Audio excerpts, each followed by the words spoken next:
जी तो इस वक्त हम मौजूद हैं पैराडाइज़ में, लेकिन टॉपिक हमारा पैराडाइज़ या पैराडाइज़ विलास बिल्कुल भी नहीं है। बहुत ही ज़बरदस्त किस्म के ये विलास हैं, लेकिन जो टॉपिक आपके सामने मैं आज रखने वाला हूँ वो बहुत इंटरेस्टिंग है। अच्छा, बात यह है कि बहुत सारे दोस्त हमारे ये कहते हैं कि इस वक्त अगर आप इन्वेस्टमेंट्स करते हैं तो वो इतनी ज़्यादा फ़ायदेमंद नहीं है, आपके पास जो कैश अमाउंट पड़ा हुआ है वो आपके लिए ज़्यादा बेहतर है। कुछ लोग इसके अगेंस्ट बात करते हैं, तो मैं आपको कुछ चीज़ें फैक्ट्स के ऊपर आज बताऊंगा, तो वीडियो को आपने एंड तक ज़रूर देखना है। मुझे ज्वाइन करेंगे साकिब भाई जो कि मुझे बता रहे थे कि बहुत सारे हमारे दोस्त ये कहते हैं कि यार पैसे जो हैं वो कैश में ही अच्छे लगते हैं, तो जेब में जो पैसे पड़े हुए हैं वो बहुत अच्छे हैं, क्योंकि प्रॉपर्टी सेल बहुत मुश्किल से होती है आजकल के हालात में। तो साकिब भाई से जानते हैं कि साकिब भाई ने इस तरह की बात क्यों। भाई वो साकिब कहाँ है? वो अंदर गया किधर? अच्छा आ गए। आप सर पीछे क्या करने गए थे पहले तो ये बता दें। गया था ज़रा। अच्छा, चेक करने गए थे। विलास तो बड़े ज़बरदस्त हैं, इसके ऊपर तो हम फिर कभी बात करेंगे। और रिसेंटली एक वीडियो मैंने बनाई भी है साकिब भाई, तो उसका लिंक मैं डिस्क्रिप्शन में दे दूंगा अगर आप ये पैराडाइज़ के जो विलास हैं इसके बारे में अगर आप जानना चाहते हैं। खैर साकिब भाई, आप ये कह रहे थे कि पैसे जेब में अच्छे, तो इसको किस तरह आप देखते हैं? मैं इस तरह देखता हूँ, देखें कंटिन्यू डे बाय डे यहाँ की जो प्रॉपर्टी है, चाहे वो रेडी विलास हो या फिर वो प्लॉट की सूरत में हो, डे बाय डे इसकी कीमत नीचे की तरफ जा रही है। ठीक है। पाकिस्तान में एक वाहिद चीज़ है जिसकी कीमत कम हो रही है और वो है प्रॉपर्टी। बाकी आप किसी भी चीज़ को देख लें, उसके रेट्स बढ़ ही रहे हैं, लेकिन प्रॉपर्टी के रेट्स कम हो रहे हैं। अच्छा, आपने एक बात की कि 1 करोड़ की प्रॉपर्टी, एक साहब हैं वो फरमा रहे थे कि 1 करोड़ की अगर प्रॉपर्टी है, 1 करोड़ की प्रॉपर्टी आप लेते हैं तो कुछ दिन बाद वो 80 लाख पे चली जाती है, 90 लाख पे चली जाती है, 70 लाख पे चली जाती है, तो इस तरीके से नुकसान है। लेकिन इसको अगर साकिब भाई आप भी एक चीज़ पे आप एग्री करेंगे अगर मैं आपको ये कहूँ कि 1 करोड़ की प्रॉपर्टी आप लेते हैं, अगर वो नीचे जाती है तो अगर आप उसको किस तरह कैलकुलेट कर रहे हैं, 3 महीनों पे, 4 महीनों पे, किस तरीके से कैलकुलेट कर रहे हैं? देखें, 3-4 महीनों की बात नहीं है। जो यहाँ रियल इस्टेट की मार्केट है, ये साल में इसका एक दफ़ा बूम आता है।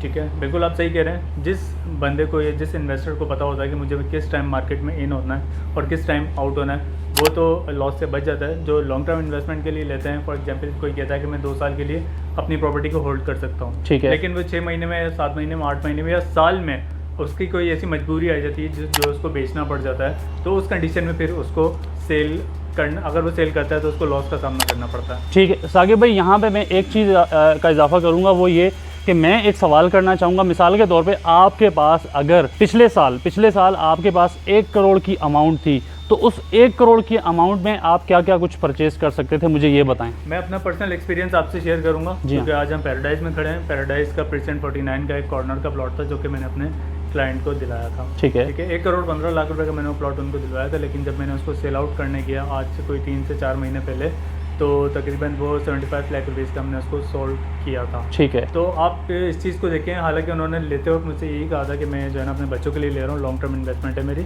लेकिन क्योंकि उनको अचानक ज़रूरत पड़ गई पैसों की, कहीं पैसे शॉर्ट पड़ रहे थे, तो इस कंडीशन में जब उन्होंने बेचा तो जो है उनको इस तरह का लॉस फेस करने को मिला। तो यहाँ से जो चीज़ सामने आती है वो ये आती है कि अगर आप रियल एस्टेट में इन्वेस्ट करते हैं तो आपको रियल एस्टेट को इस तरीके से समझना चाहिए। अगर बहरिया की मार्केट की भी हम बात करें या ओवरऑल भी रियल एस्टेट की बात करें, तो आपको प्रॉपर्टी को टाइम देना पड़ता है, जो कि आप नहीं देते। आप यूज्ड टू हो चुके हुए होते हैं कि यार 2 महीने, 3 महीने या 1 साल। देखें, अब अगर आप 4 साल पहले की मैं अगर बात करूं साकिब भाई, कायद विला का जो रेट था उसको किस तरह देखते थे 4 साल पहले? 1.5 करोड़ के आसपास। बिल्कुल एग्जैक्टली ऐसा ही था, 1.5 करोड़ के आसपास कायद विला में मिलता था। ठीक है। उसके बाद हमें मार्केट में देखने को ये मिला कि काफ़ी बूम आया। बूम आने के बाद जो है काफ़ी मार्केट में ट्रेडिंग और जो है इस तरह के मामला हुए। इसके बाद अब आज राइट नाउ अगर आप देखें तो मार्केट में भी 2.30 का रेट आपको मिलता है। तो साकिब भाई, इससे तो एक चीज़ क्लियर हो जाती है, वो ये है कि अगर आप टाइम देते हैं, क्योंकि लोग ये समझते हैं कि यार प्रॉपर्टी में आपने इन्वेस्ट कर दिया, 3 महीने, 4 महीने, साल के बाद आपको एकदम से बहुत बड़ा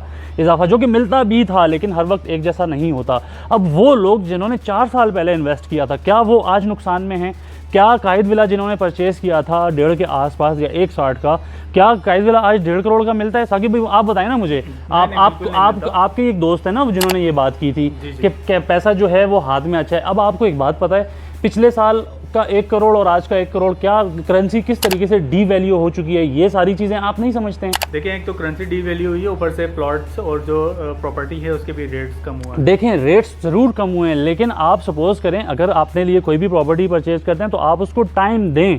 अगर आपने यही 1 करोड़ अपने पास अपनी जेब में रखना है तो यकीनन आपका लॉस है, क्योंकि डे बाय डे अगर आप देखें तो करेंसी किस तरीके से हमारी डीवैल्यू होती जा रही है, हम सबके सामने कोई ढकी छुपी बात नहीं है। लेकिन यही 3 या 4 साल के बाद अगर ये आप कैश इन हैंड रखते हैं या आप प्रॉपर्टी में सही जगह के ऊपर, अगर आप सही मशवरा लेते हैं, सही जगह के ऊपर आप इन्वेस्ट करते हैं, तो आपके प्रॉफिट के चांस 110% हैं। अगर आप करेंसी में कुछ लोग होते हैं ना करेंसी की ट्रेडिंग करते हैं साकिब भाई, ठीक है, तो ये ना तो पाकिस्तान के लिए अच्छा है, ना यहाँ के, अगर आप कुछ अच्छा सोच रहे हो, कोई बड़ा सोच रहे हो, तो ये बिल्कुल भी एक बड़ी सोच नहीं है।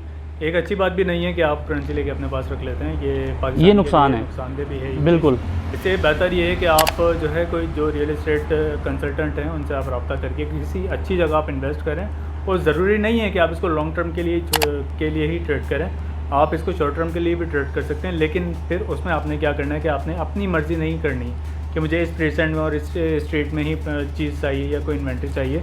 आप जो शॉर्ट टर्म इन्वेस्टमेंट करते हैं उससे आप जो रियल एस्टेट कंसल्टेंट हैं उससे भी आप मशवरा कर सकते हैं, क्या अगर मैं 6 मंथ के लिए मैं इन्वेस्ट करना चाह रहा हूँ तो मुझे कहाँ इन्वेस्ट करना चाहिए। हो सकता है वो जगह आपकी पसंद की ना हो, लेकिन 6 मंथ्स आफ्टर 6 मंथ्स आपको इसमें प्रॉफिट ज़रूर होगा। लेकिन साकिब भाई आपकी बात बिल्कुल अपनी जगह दुरुस्त है, बहुत कम ऐसे लोग हैं जो आजकल के टाइम में आपको अच्छा मशवरा देते हैं। लेकिन अगर आप किसी सही रियल एस्टेट एजेंट या सही कंसल्टेंट के साथ आप कांटेक्ट में हैं तो वो आपको बिल्कुल जेन्युइन मशवरा देगा। वो आपको हरगिज़ ये नहीं बताएगा कि मेरे पास ये चीज़ पड़ी हुई है, मेरे पास ये वाला प्रोडक्ट है, ये बहुत अच्छा है, यही आपने लेना है, ऐसा नहीं। वो आपको वो मशवरा देगा जो कि आपके लिए बेहतर होगा। अगर आप इस तरीके से चलते हैं, सपोज़ करें कि इस टाइम पे बहुत सारे ऐसे दोस्त हैं वो कहते हैं कि प्लॉट्स में क्या हम 2-4 महीने में कोई इजाफा देखते हैं, अगर उसके रेट्स बढ़ जाएँ तो बहुत अच्छा टाइम है, ठीक है।